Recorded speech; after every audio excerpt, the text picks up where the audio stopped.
da companhia, na entrada dos fundos ali lá atrás, como diretor de planejamento, depois assumi operações, supply chain e depois o resto de finanças, né? Hoje o que eu respondo na companhia? Finanças, tecnologia, inovação e estratégia. É um prazer estar aqui com você. Uhul! Só isso! Aê, bate pau, aê! Não, imagina. Então eu estou junto com o Rick nesse desafio já ao longo dos anos e muito feliz em estar aqui com vocês. Will, quer se apresentar aí, cara? Tudo bem, pessoal? Bom dia. Sou head de tecnologia da Ananis. Estou na Ananis há 3 anos e meio, numa jornada muito bacana de transformação digital, impulsionada por dados. Tenho 16 anos de varejo, já passei por grandes empresas de varejo, muitos outros de tecnologia, então não vou falar muito sobre realidade, mas está bem bacana o desafio aqui na Ananis. Pessoal, bom dia, boa tarde já, né? É um prazer estar aqui com vocês hoje. De novo, Fábio, Will, muito obrigado por estar aqui com a gente.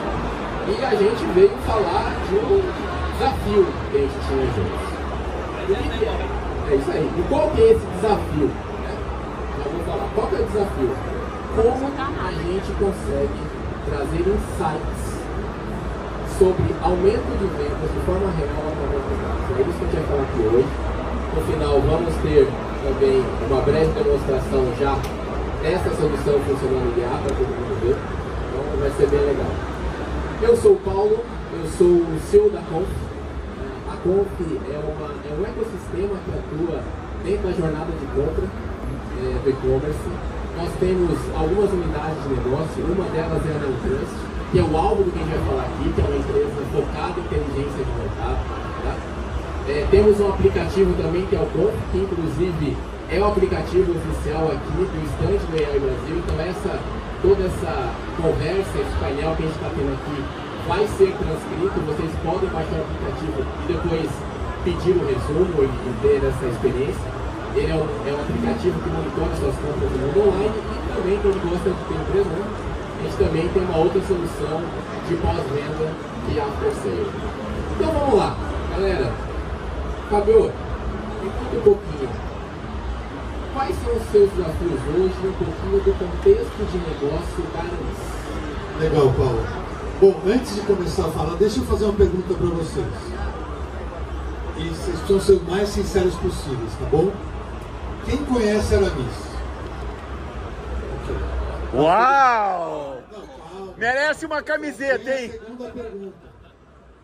Quem foi impactado pelo reposicionamento da marca ao longo dos últimos 2 anos?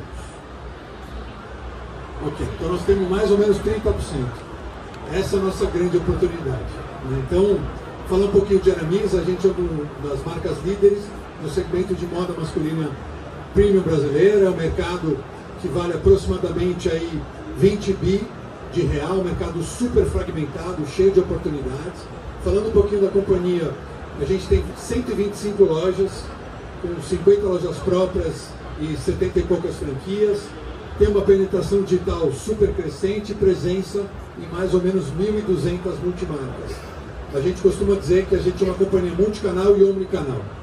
A gente dobrou nossa receita ao longo dos últimos 3 anos, muito em função desse reposicionamento, que a gente sai daquele universo clássico, aquele universo, né, de... hoje, antigamente, o Remind da marca era muito focado em costumes, vamos dizer assim, internos, né? Então a gente vai para o território que a gente chama de casual sofisticado, que é o nosso Oceano Azul. Então, falando um pouquinho de estratégia aí da companhia, são 4 pilares importantes. O primeiro, alavancar e trazer valor cada vez mais para a marca Ananis, através dessa evolução de posicionamento. Número 2, através de uma jornada omnicanal e personalizada, que tem muito a ver com o papo que a gente vai falar hoje.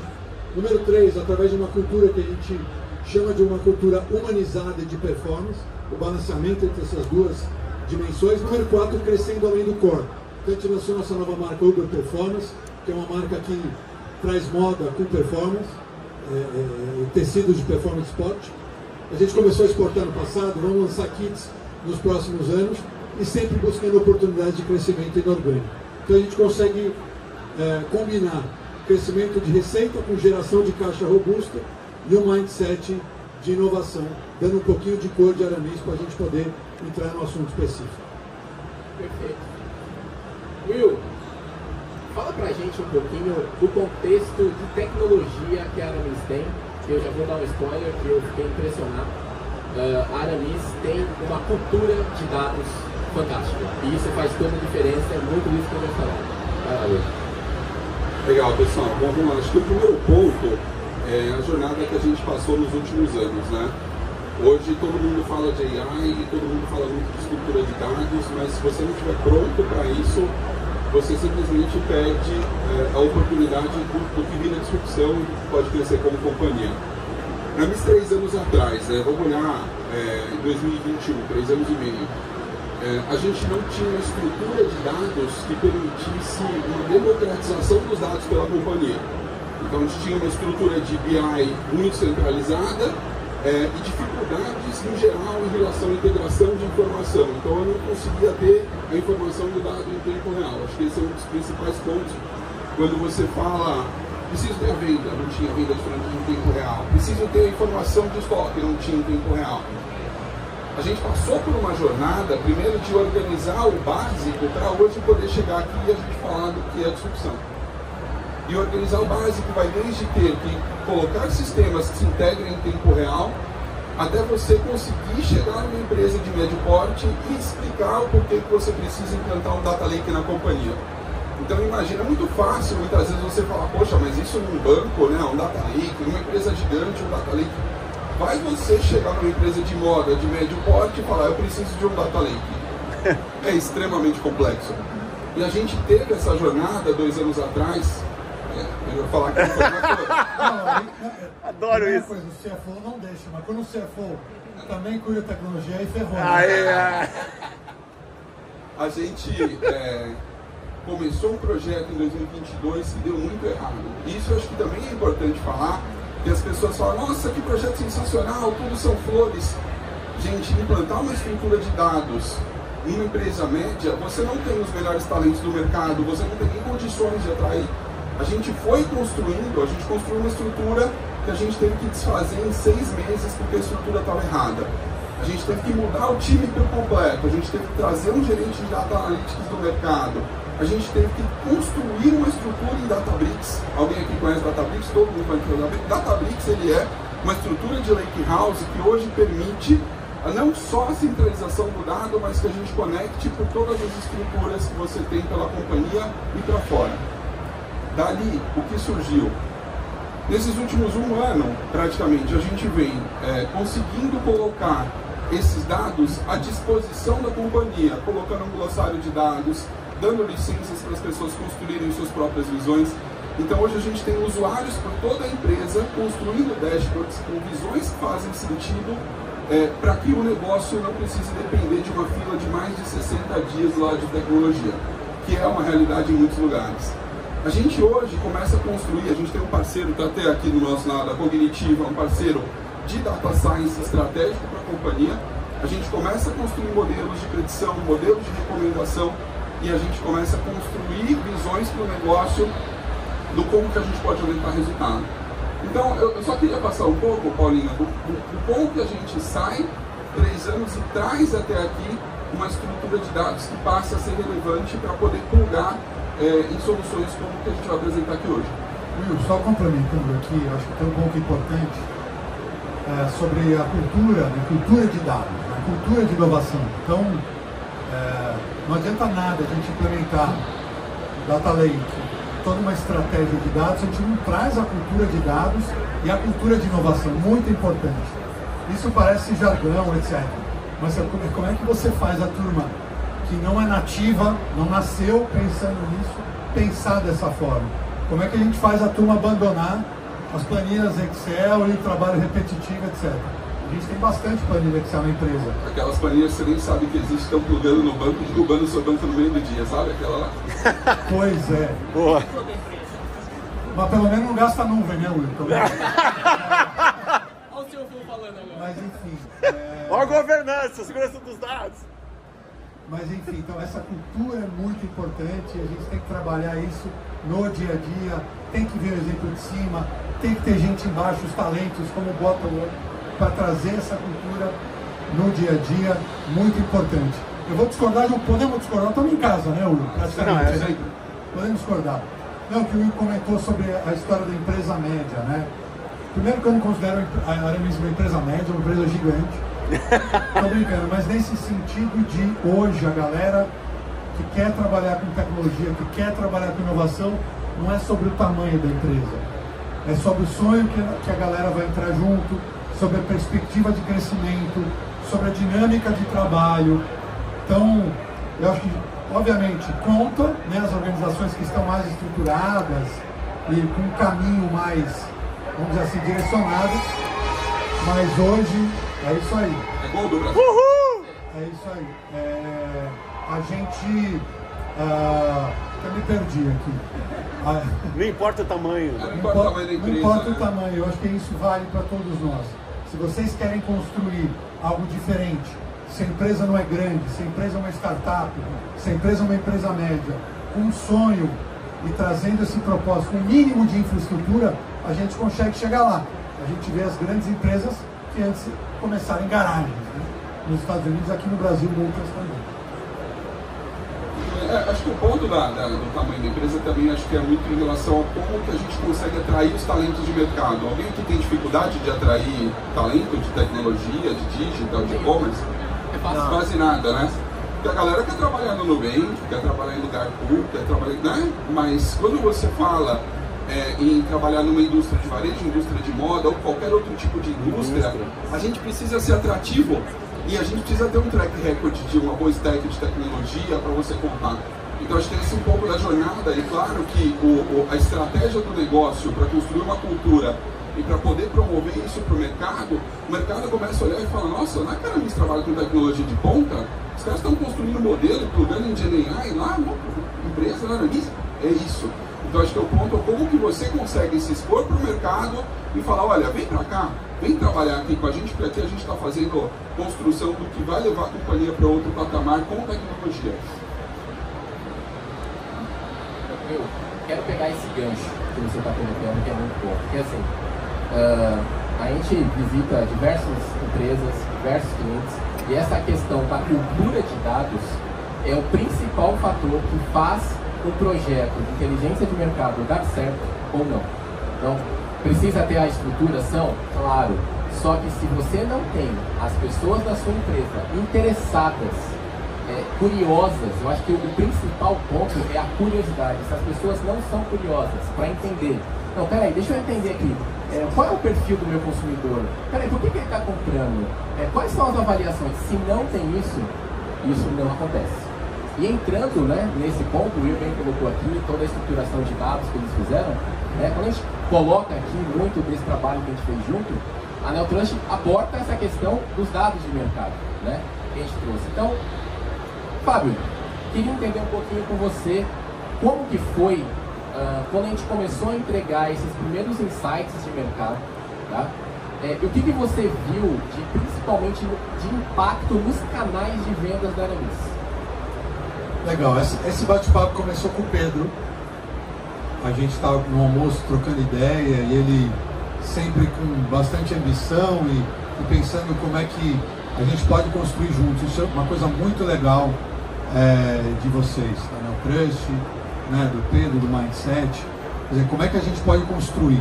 É muito sobre construção e sobre evolução. Então, numa dessas nossas conversas, eu falei um pouco das minhas dores, das dores do varejo, de forma geral. Ele comentou um pouco do que tinha de infra, de soluções, né, de Neotrust, e acho que se encaixou muito bem. Então, pensa que a Aramis, a gente montou nosso Data Lake, a gente começou a trazer valor, desde desenvolvimento do produto até relacionamento com o cliente, mas muito com os dados de Aramis. Então, hoje a gente consegue navegar bem, tem, obviamente, oportunidades de evolução, mas consegue navegar bem com os dados internos. Mas qual que é o grande desafio desse mercado que muda a dinâmica a cada 6 meses? O que está acontecendo lá fora, né? quais são os direcionadores, como é que o consumidor se comporta, o que ele compra, onde compra, né? Como é que evolui isso. E foi nessa primeira conversa que eu falei, putz, acho que tem um projeto legal para a gente trabalhar, né? Então, basicamente, a gente tem juntar o que a Aramis tem de dados internos com a inteligência de Neotrust de dados externos e fazer isso de uma forma rápida e inteligente que traga valor, né? Então, não vou dar spoiler de tudo que a gente tem de insight, a gente vai falando juntos, mas, por exemplo, uma das coisas super legais, a Aramis, ela é omnicanal e multicanal, então a gente vende para multimarcas do Brasil inteiro. A gente tem uma das empresas com maior capilaridade, 1.200 pontos de multimarca. A gente tem o e-com que cresce 30% ao ano. A gente tem as nossas lojas que cada vez estão mais integradas com o omnicanal, né?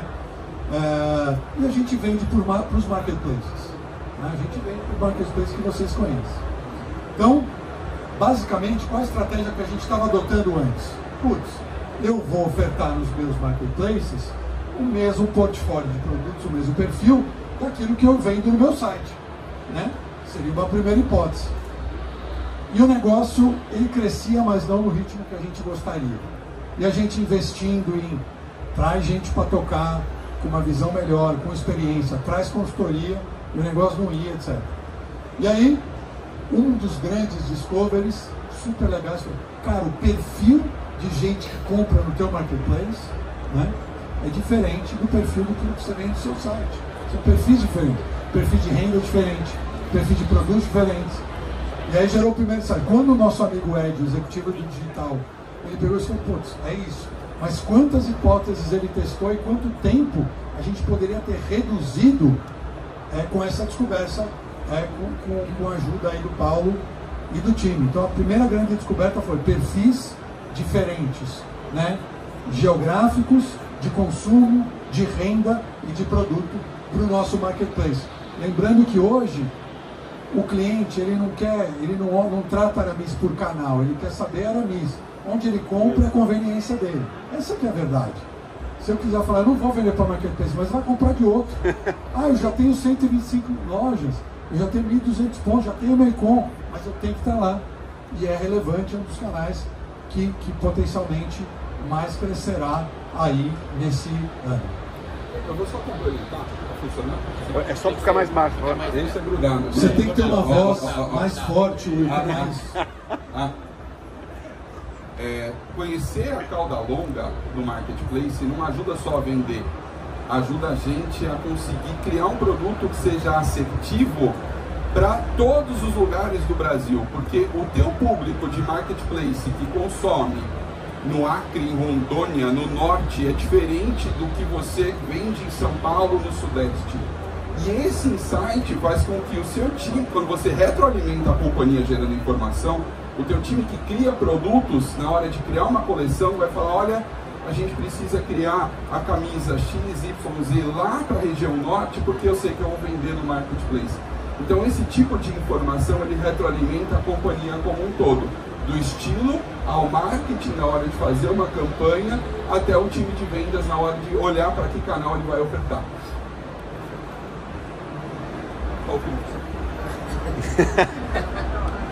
Boa, nossa, esse cara? Esse é bom. Esse aqui tá top. Tem que gritar. Pessoal, muito legal. Assim, vocês poderiam destacar ainda sobre este assunto do perfil do consumidor. Muito se fala, né, no mercado, o perfil do meu consumidor e tal, mas pouco se explora o quanto isso pode trazer também de resultado para o teu dia a dia. Vocês conseguem dizer um pouco mais para a gente sobre este ponto do perfil do consumidor, alguma grande descoberta, o que isso fez mais diferença no dia a dia de vocês? Sim. Eu acho que vale a pena a gente voltar um pouco atrás antes de você responder essa pergunta. A gente, na companhia, tem várias iniciativas de AI. Então, vou começar com alguns exemplos aqui. A gente fez uma parceria, a gente gosta muito de fazer parceria com as startups, a galera tem um produto muito bom e precisa de projetos para testar, para a gente aprender juntos. A gente fez uma startup que tinha economistas, cientistas de dados, etc. Qual foi o desafio? Qual o full potential da marca Aramis? Quem é do varejo aqui? Quem são os varejistas aqui? Alguns varejistas. Qual que é a pergunta que geralmente fazem para mim? Tá bom, até onde a sua marca pode ir? Você vai ter até 100. O marco anterior era, eu vou chegar até 100 lojas. Era o máximo. Hoje a reserva está quase 200 lojas, estamos 125 lojas. A segunda pergunta é, quanto de faturamento? Então essa é uma pergunta que sempre parou. Quando a gente fez esse trabalho, o que a gente fez? A gente pegou receita da Aramis por município do país, juntou com dados demográficos abertos, entrou com fluxo de pessoas a cada 10 metros de cada rua desse país, tá certo? Colocou dados abertos dos nossos competidores, onde tem loja, não tem loja, e com isso a gente conseguiu ter o potencial de receita por CEP do país. O que gera isso? Roadmap de abertura de lojas, próprias franquias, estratégia para multimarcas e uma visão muito legal para o digital. Né? Então esse foi o primeiro trabalho de forma global de full potential. Outro trabalho super legal que a gente fez foi, a gente também fez parceria com uma startup, Silence, a gente trabalha distribuição, produto certo na hora certa, o planejamento de sortimento. Outra iniciativa legal, fazer o planejamento de demanda usando machine learning. Quando a gente projeta a demanda para a gente que vai fazer toda hora os ciclos do que vai vender, a gente gasta o quê? Um tempão, né? O que vai vender por categoria, por loja, etc. Então a gente tem trabalhado para poder encurtar esse período com um grau de assertividade muito legal. E tem outros que o Will depois pode comentar, com modelos de recomendação, etc., para melhorar a venda. Então, voltando à sua pergunta, então basicamente a gente já tem o potencial de receita da marca. Isso é um negócio que ele evolui, né? A gente retroalimenta com as vendas da loja, retroalimenta com os dados demográficos, retroalimenta com os dados dos concorrentes que são abertos, retroalimenta com o fluxo, etc. E cada vez a gente vai melhorando o nosso modelo. Então aqui a pergunta foi, como é que a gente gasta hoje com mídia? A gente, quase todo Maracanã, vamos investir em Google? Vamos, aperta o botão e vai, né? Ver o que acontece. E se a gente tiver entender, tirando os nossos dados, como é que o mercado está agindo? Onde é que essa turma está comprando? Qual o share? Qual o perfil de compra? Não só de moda, mas de outros elementos que são conectados à moda. Se a gente comparar o share da nossa empresa com o share geral de mercado, aí a gente consegue ser muito mais assertivo na hora de investir em mídia, certo? Porque a gente teve, assim, discoveries muito legais. Rio de Janeiro é uma praça que a gente vem evoluindo, a gente abriu no Barra Shopping, a gente está buscando pontos, mas Rio de Janeiro sempre foi um desafio para a gente, né? E aí ali a gente olhando o Rio de Janeiro tinha uma área específica que a gente ia muito bem, né? Isso é totalmente contra-intuitivo. Não eram os dados nossos de vendas de Dom, eram dados externos, onde a gente vende em outros marketplaces. Então, só com essa informação a gente consegue montar uma estratégia de investir ali, investir concêntrico e montar uma estratégia muito mais inteligente. Hoje o nosso custo de aquisição cada vez mais aumenta, uma loucura, e a gente precisa investir cada vez mais em recorrência e captar clientes que fiquem, não só aquele balde furado, né? Então, esse foi um pouquinho do segundo insight de Neotrust com dados. O pessoal comemorando aí que a gente também está melhorando as vendas. Fala aí, Will. Acho que eu vou botar um pouco na pergunta do Paulinho, que é como que a gente consegue, com dados de clientes, a gente consegue ter um diferencial competitivo e ser uma diferença de vendas. Vocês precisam estar prontos, né, todos os varejistas, e a gente também está nessa lição de casa, que é um trabalho constante, em relação a o que fazer com os dados, né? Porque, legal, vamos construir uma estrutura, etc. E tal. Hoje a gente tem os dados cadastrais, a gente tem os dados transacionais, então você tem todas as vendas dos clientes centralizadas, então eu sei quanto o Paulo comprou em todos os canais, que são nossos. E o grande desafio para a gente é como que a gente consegue trazer ainda mais informações dos clientes, né? E quando eu digo mais informações, tem informação rica que está na ponta da loja, do vendedor falando com o cliente, que está no caderninho dele, né? Poxa, o Paulo ele é casado, o Paulo ele tem esse tipo de comportamento, o Paulo gosta de tomar um vinho. A gente está buscando trabalhar no como que a gente também consegue captar outras informações comportamentais dos clientes para que a nossa oferta de produtos seja mais assertiva. Porque nesse sentido, quanto mais dados eu tenho, mais eu vou conseguir interagir com ele, seja no digital, seja na loja física, dando insumos para o vendedor, ter uma conversa com ele, como se fosse uma conversa realmente personalizada. Porque a hora que o vendedor atende o Paulo, ele vai saber não só o que o Paulo comprou e quem é o Paulo em relação ao dado cadastral, mas do que ele gosta. E eu vou passar a ter uma conversa com ele de uma forma que o Paulo vai se sentir muito melhor atendido e não depende especificamente de um vendedor. Ele tem que ser atendido assim em qualquer loja da companhia.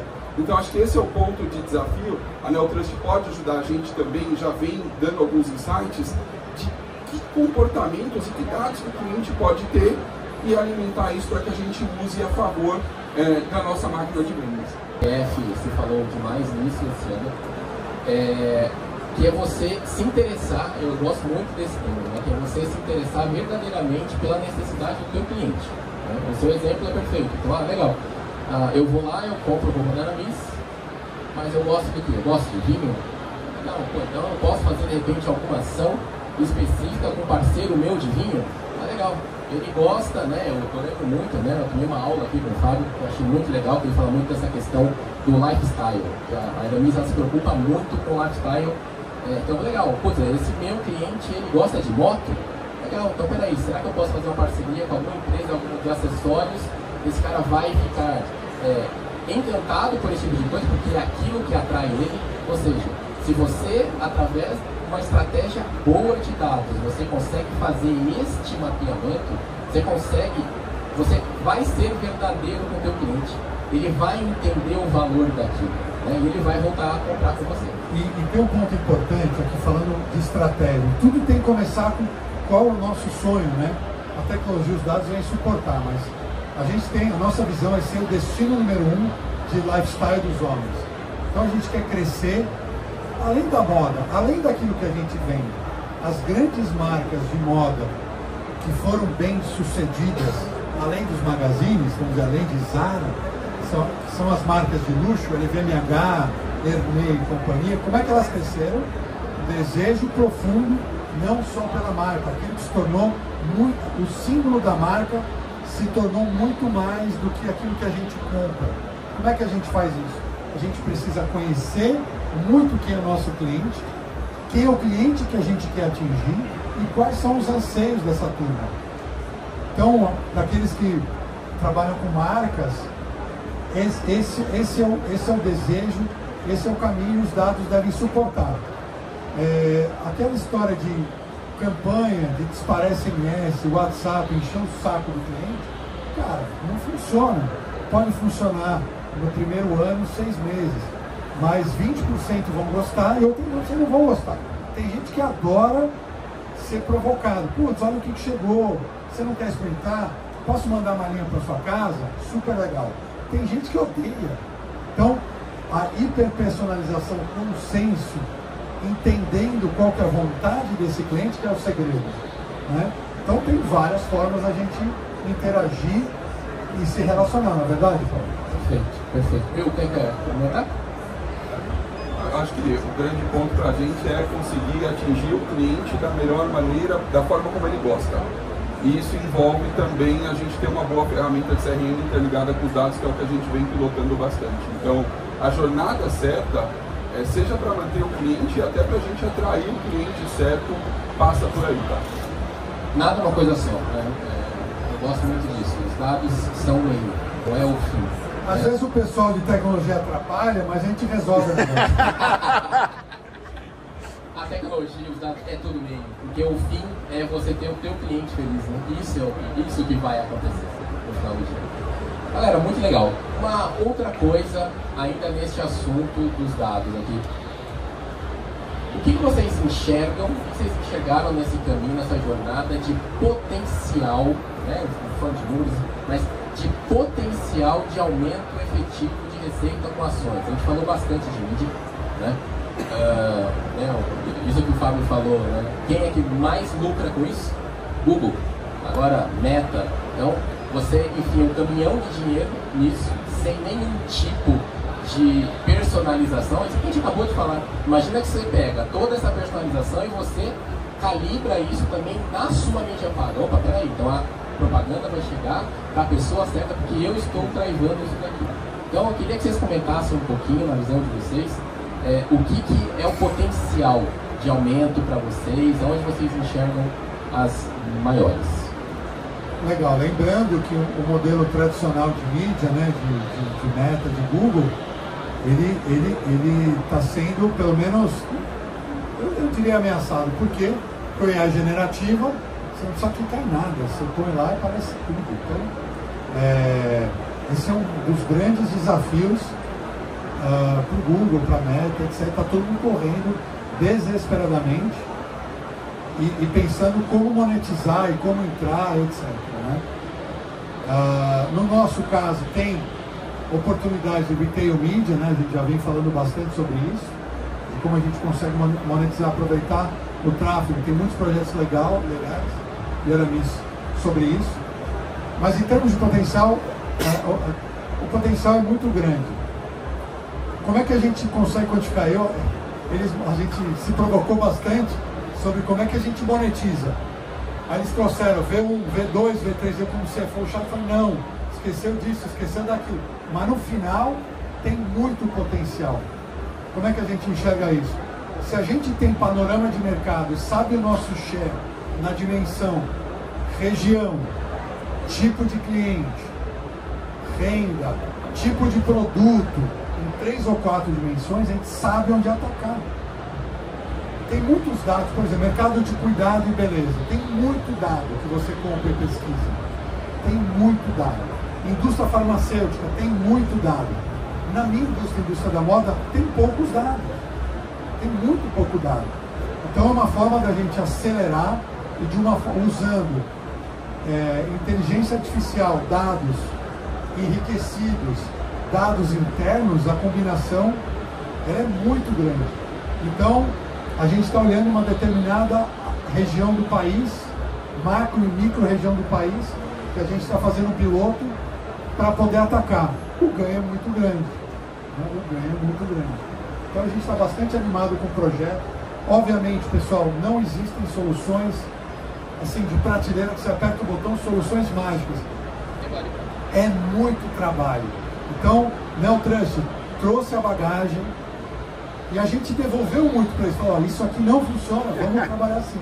Então, é muito uma troca.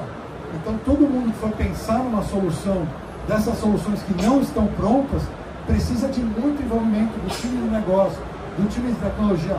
Vai errar, vai acertar. E o importante é a gente pensar grande, investir pequeno, vai errando, vai acelerando. Esse é o segredo que dá super certo.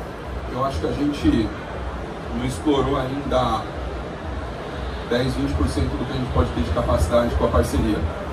Porque a gente está num momento, né, que passo que a gente está. A gente enviou e recebeu algumas vezes volumes de informações com o time da Neotrust, e a gente vem captando esses insights conforme essas trocas vão acontecendo.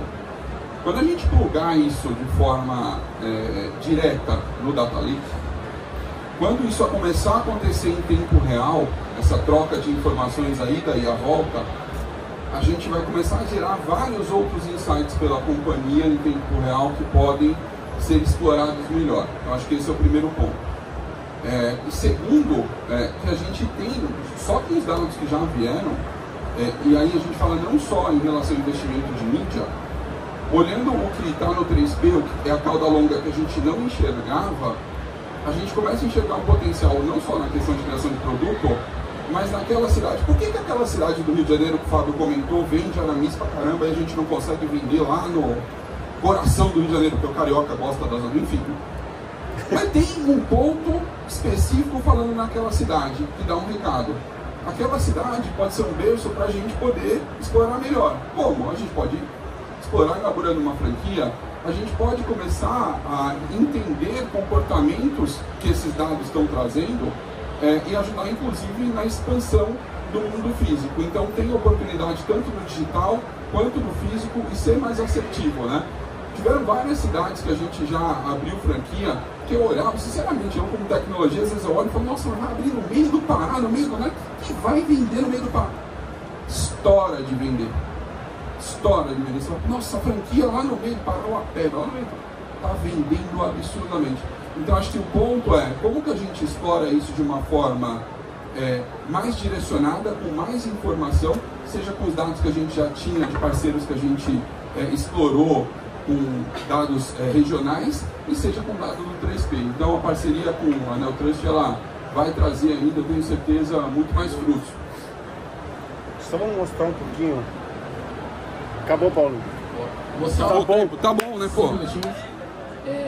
Rodrigo, vem pra cá. A gente só quer mostrar, Só pra vocês entenderem um na prática, o case com AI. Então, o que acontece, gente? Consegue, então, usar toda essa tecnologia. O Ale é o nosso entusiasta master aqui. Obrigado, Ale, pelo espaço do AI Brasil. Como que a gente consegue colocar? É isso, AI. Como que a gente consegue agora, colocar, né, toda essa tecnologia de AI junto com essa questão da inteligência e ganhar esse valor? Só vou ser muito sincero em relação à questão aqui da demonstração. A gente pediu para serem ocultadas várias informações, porque são sensíveis para a companhia. Então, tem potencial para muito mais. Vocês vão ver e falar, nossa, mas só trouxe isso? Porque a gente falou, não, tira isso, porque isso é dado sensível que não pode, dado estratégico que não pode estar no stand. Mas sim, mas teve uma pergunta que é surpresa, o Will não viu. Olha, pelo amor de Deus. eu respondo com segurança da informação Também. Mas a gente já tem o LGPD certinho dele. A gente investigou os hábitos de consumo do Will e teremos informações bombásticas.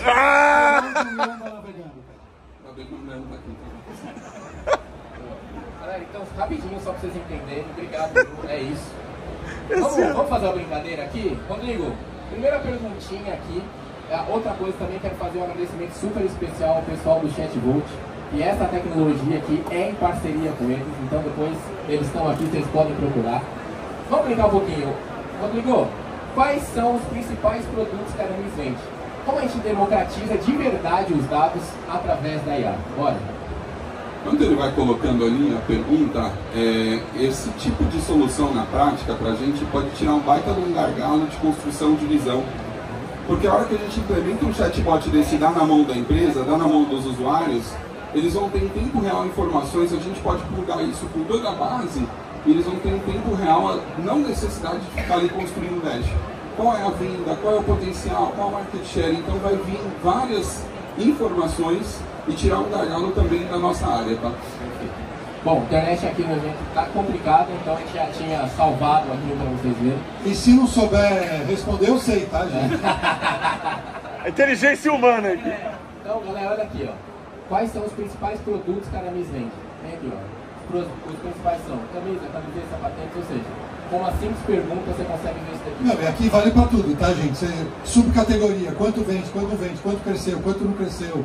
Aí você desce e pede as análises. Perfeito. Market share. Próximo, aqui, rapidinho, ó. Presente, quais são as principais regiões do país em que a Aramis tem oportunidade de venda? Já pensou você perguntar isso para o IA te responder? Aqui, as principais regiões são Sul e Sudeste. Aqui originalmente tem dado de informação de venda, tem dado detalhado por cidade, se você quiser, enfim, tem bastante informação. Então, mas pensa, para ele responder essa pergunta, que está por trás disso? Ele precisa entender a minha venda, por município, por região do país. Ele tem que entender o meu share em relação ao meu mercado. E aí, com isso, ele consegue dizer onde é que eu estou, por exemplo, abaixo do market share, porque é algum critério aqui a máquina usou, tá certo? Então, olha quantas etapas se precisou para poder fazer essa simples pergunta, né? E em benefício do tempo, vamos na última, que eu acho que é muito legal, pode passar no livro, a última. Liste 5 cidades com potencial de aumento de market share. E ele vem e lista aqui. Niterói, Contagem, Santos, Pinhais e tudo mais. Claramente está ocultado os dados. Isso aqui vocês podem explorar absurdamente na empresa de vocês. Ou seja, como a GenAI, junto com a Neotrust, pode trazer esse valor de dados para todo mundo. E aqui poderia traçar uma estratégia de marketing, por exemplo, e ajudar o time de marketing. Essa pergunta poderia dar nessas cidades como que a gente explora melhor. Então, Dali ele pode trazer várias outras informações relevantes. Okay? Ô Paulo, dá tempo para pergunta ou acabou? Eu queria fazer uma pergunta. Pô, cara, que prazer ter vocês aqui, que satisfação. Eu converso bastante com o Paulinho e a minha área original, para quem me conhece, eu sou Alexandre Caramaschi. Minha área original, de onde surgiu tudo isso, desse sistema que está acontecendo aqui junto com o Pedro e com o Léo, é moda. E eu me tornei tão indignado por não estar conseguindo resolver alguns problemas que eu mergulhei dentro da inteligência artificial. E na hora que eu percebi, eu falei, nossa senhora, o que é possível fazer? Só que a minha área de formação é ciência da computação. Então eu consegui, achei um outro louco, que se for o CEO, mexe com tecnologia, e eu gosto do varejo, gosto da moda e gosto da tecnologia por trás, tá certo? O que eu queria sugerir para todos vocês e pedir, dentro de uma agenda apertada de vocês? O objetivo da AI Brasil é ser o Tinder dessa turma cada dia. Essa turma está perdida por aí. Tem muita gente boa, mas frente a 200 milhões de habitantes, a gente não encontra essa coisa. Esse é o Tinder, é isso? É o Tinder da tecnologia, da IA, para transformar esse país. Deu match! Vai dar match aqui, tá dando muito match aqui nesse. Então o que eu queria dizer para vocês? Vou abrir para duas perguntas, talvez, mas que a gente continue essa conversa aqui fora. Isso aqui só existe para a gente conversar, senão a gente ficava dentro dos grupos do WhatsApp, tá certo? E no final, mandar ver agora, hein, Pedro? Isso é meu nome. Responda como marketing, não como CFO. Eu queria que a gente se uniformizasse daqui para frente como analista. Pensa nessa patrocínio! Aí eu tenho que... Posso falar, gente? Aí eu tenho que ver com a diretoria lá. Eu, particularmente, gasto 10% do meu tempo para trocas com pessoas conhecidas, desconhecidas, ler material. Tem muito material hoje, muito, sobre tecnologia, sobre negócios. Então eu queria encorajar a evolução que a gente tem quando a gente troca, quando conversa com pessoas que pensam diferente da gente. É incrível, vale muito. E aí esses eventos, obviamente tem conhecimento, é legal, mas eu diria que ele é o ápice, deveria ser o ápice daquilo que a gente faz ao longo da nossa vida, que é trocar experiência e conhecer, tá certo? Muito bom. Pessoal, pelo tempo, uma perguntinha, alguém? Duas.